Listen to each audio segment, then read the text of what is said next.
how to enable 4K streaming on YouTube TV. Now in this video, I'll show you how you can enable turn on 4K streaming on your YouTube TV account. Now YouTube TV has a specific add-on, which is of course 4K streaming or 4K features.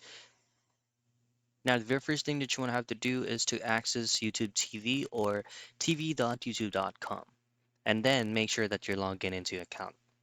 Next is you can head straight into this option here. This is customize. And right there, you should be able to see the add-ons for everyone.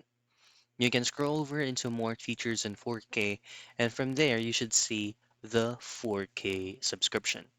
You simply add this specific feature onto your YouTube TV account, start paying, and make sure that it is fully added into your YouTube TV subscription so that you can enjoy and use the 4K features.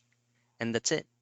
That's how you enabled 4K streaming on YouTube TV.